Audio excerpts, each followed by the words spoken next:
यीशु मसीह के नाम से आपको हम धन्यवाद देते हैं और आपका स्वागत भी करते हैं। प्रभु परमेश्वर हमारे साथ है। प्रभु परमेश्वर ने कहा, मैं यहोवा निसी हूँ। इसके बावजूद हमारे जीवन में, जैसे कल हम देख रहे थे, एक बड़ा हार होता है।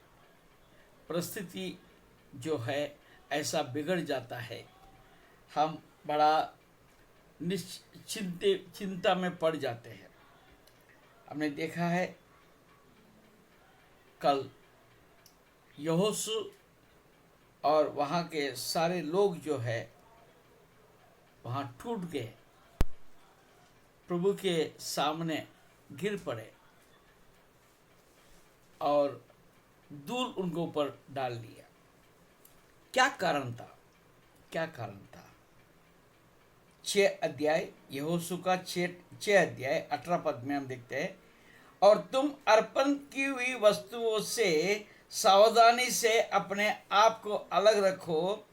ऐसे ना हो कि अर्पण की वस्तु ठहराकर बाद में उसी अर्पण की वस्तु में से कुछ ले लो और इस प्रकार इजरायली छावनी को भ्रष्ट करके उसे कष्ट में डाल दो। बस यही काम जो परमेश्वर ने पहले से चेतावनी दिया था, उस चेतावनी को उन्हें हल्का से लिया। इस कारण से हार हुआ और उनके लोगों में से कई लोग मारे गए और उनको जंग के मैदान से भागना पड़ा। और हम 7वें अध्याय में 10 पद में हम देखते हैं, परंतु 10 पद के पहले 5 पद से पढ़ेंगे। तब ये के रहने वाले ने उनमें से कई 36 पुरुष मार डाले और अपने फाटक से सबालिम तक उनका पीछा करके उतराई में उनको मारते गए। तब लोगों का मन पिघलकर जलसा बन गया। तब यहोशू ने अपने वस्त्र फाड़े और वो और इजरायली वृद्ध लोग यहोवा के संदूक के सामने मुंह के बल गिरकर पृथ्वी पर सांस तक पड़े रहे। यहाँ पर एक सबसे बड़ा उत्तम बात को हम देखते हैं। हमें कहाँ जाके गिरना है, कहाँ जाके पड़ा रहना है और किसका मुंह देखना है। अब ये लोग गलती कर बैठे हैं, परमेश्वर का आज्ञा का उल्लंघन कर बैठे हैं। इस कारण से उनके जीवन में हार हुई। तब इधर उधर ना ताका, परंतु देखिए वो यहोवा के संदूक के सामने, प्रेज़ द लॉर्ड, ये यहोवा का संदूक जो है उस समय पर उनके लिए बल था, उनके लिए सब कुछ था। तो वही ये लोग मानते थे प्रभु का रहने का वासस्थल है, रहने का स्थान है, और वहीं जाके गिड़गिड़ाते हुए रहे। आप भी अपने जीवन में कभी ऐसे परिस्थिति में आप आ जाते हैं तो आप इधर उधर ना ताके, इनके पास उनके पास जाके सलाह लेने के लिए ना जाए। मेरे उद्धार करता, मेरा बचाने वाला, मेरा छुड़ाने वाला, वो यीशु के पास आने की जरूरत है। तो वो आपको वापस से उठाएगा और खड़ा करेगा। Praise the Lord. ये अद्भुत बात को हम, प्रेज़ द लॉर्ड, देखिए कल ये भी बताया था, यहोशू उनके संदूक के सामने तो था, परंतु वो अपने आप को अभी तक समझा नहीं। Praise the Lord. 10 पद पढ़ते हैं। यहोवा ने यहोशू को कहा, यहोशू से कहा, उठ, खड़ा हो जा, तू क्यों इस बात की मुंह के बल पृथ्वी पर पड़े हो। Praise Lord. परमेश्वर हम पड़ा रहने के अवस्था को देख नहीं सकते। Praise Lord. तो वे लोग प्रार्थना में लगे रहे। जब हम प्रार्थना करते हैं, ये जो हार को जय में अगर बदलना है, हमें कुछ बातों को समझने की जरूरत है। Praise Lord. मैं आपको कुछ बातों को बताऊंगा। जब हम परमेश्वर के पास आते हैं, हम अपने आप को परीक्षण करने की जरूरत है। Praise Lord. पहले बात, परमेश्वर ने हमारे लिए क्या किया। Praise Lord. अब इस संदर्भ को ले लेते, यहोशू को ले लेते हैं। ये 6 लाख पुरुष जो मिस्र में थे, उनको वायदा करके वहां से निकलवा कर, मूसा के द्वारा निकलवा कर कनान देश को लेकर आ रहे हैं। Praise Lord. अब ये रास्ते में कितने सारे मुसीबतें आई थी, कितने सारे तकलीफें आई थी और कितने सारे रुकावटें आई थी, परंतु परमेश्वर हर समय उनको संभाला, उनका जरूरत को पूरा किया। क्या क्या बातें किया है, मैं समय कम के कारण से मैं डिटेल में नहीं जाता हूं।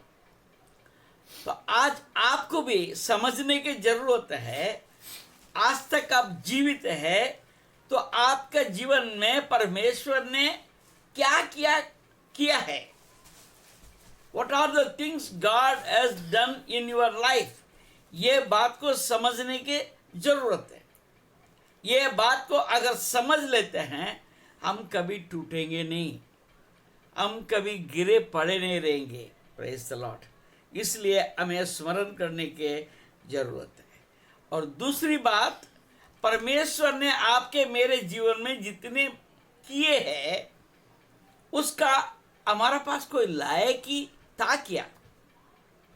Are we worthy to receive the blessings, the deliverance, the healing, the strength what we have received? जो आशीष हमने पाया, इसके काबिल हम थे क्या? हमारा काबिलियत के अनुसार परमेश्वर ने हमको आशीष दिया कि उनके अनुग्रह के अनुसार हम पर आशीष दिया? ये आपको सोचने की जरूरत है। और तीसरी बात, पहले क्या बोला था, परमेश्वर ने मुझे क्या किया, क्या दिया। दूसरी बात बोला था कि मेरे पास कोई लायकी है क्या, था क्या हमको उनके पास से लेने के लिए। तीसरी बात, परमेश्वर ने मुझे इतना सब कुछ किया कि मैंने परमेश्वर को क्या दिया।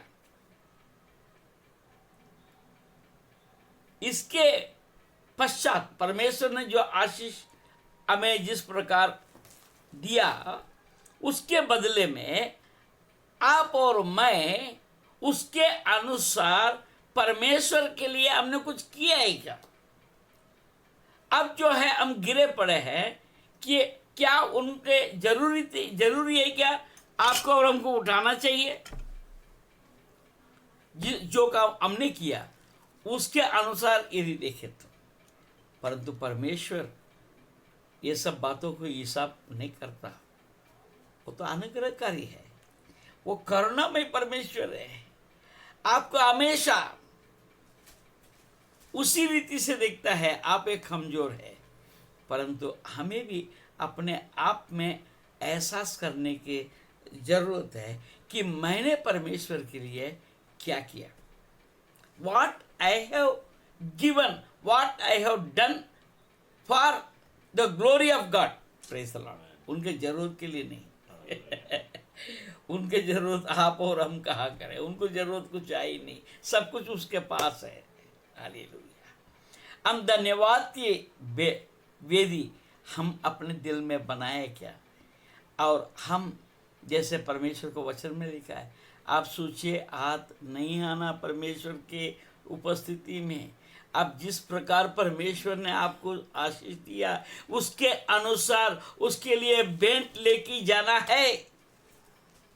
आज आपको और हमको परमेश्वर ने इतना बड़ा जीवन दिया है, हम कितना समय परमेश्वर के लिए रोज बरोज देते हैं, हमें सोचने की जरूरत है। हालेलुया।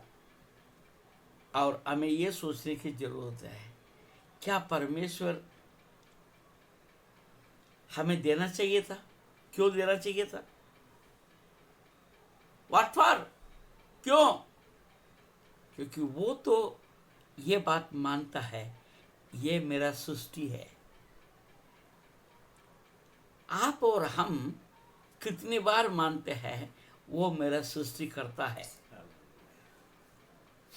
आप मानो या ना मानो, आप तो उसके हाथ के सृष्टि है, उसका हाथ का रचना है।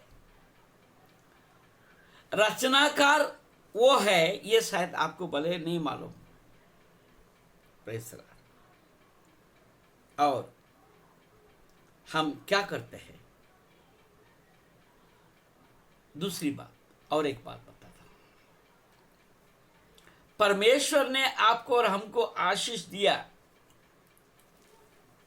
उसका पर्पस क्या है? पर्पस को हिंदी में क्या बोल सकते हैं? उद्देश्य। आपको आशीष देने का उद्देश्य क्या है? मैं जब प्रभु में नया नया बढ़ रहा था, तब किसी परमेश्वर का दास ने ऐसा प्रचार में लाया था, क्योंकि हम लोग सारे जो है दक्षिण भारत के लोग जो है हम इकट्ठे थे। तो उस समय पर उन्होंने हमारा मध्य में एक बात बोला कि आप उस दक्षिण भारत से लेकर उत्तर भारत में यहाँ पर नागपुर शहर में आए हैं, तो आप हरेक के लिए परमेश्वर का एक उद्देश्य है, इस कारण से आपको यहाँ लाया गया। उस समय पर मैंने तो इतना बात सोचा नहीं था, परंतु परमेश्वर उस बात के ऊपर मैंने विश्वास जरूर किया, क्या उद्देश्य हो सकता है। और कुछ साल के बाद मैं ये बात को समझने लगा। ये नागपुर शहर में मैं आने का केवल ये नहीं था कारण कि मैं अपना पेट भरूं, परंतु यहाँ कुछ आत्माओं को बचाऊं, परमेश्वर के राज्य के लिए लोगों को तैयार करूं। और परमेश्वर ने अद्भुत तरीके से मुझे इस्तेमाल किया। मेरा कोई लायक ही नहीं था, परंतु कहीं सेवकों को तैयार करने के भी परमेश्वर ने मुझे इस्तेमाल किया। मैं नहीं समझता हूँ मेरे अंदर क्या लायकी था, परंतु परमेश्वर का यह उद्देश्य इस नागपुर शहर में पूरा हुआ है और होने का बाकी है। मैंने कभी सोचा नहीं था कि मैं कलीसिया बनाऊंगा और एक पासवान बनूंगा, कभी नहीं सोचा। परमेश्वर ने वो भी कार्य किया है, मगर आपके हमारे बीच में कमजोरी क्या है? हम हर समय हमारे नाकाम, हमारा हार, हमारा कमजोरी, हमारा नुकसान, इसी बात को हम सोचते बैठते हैं।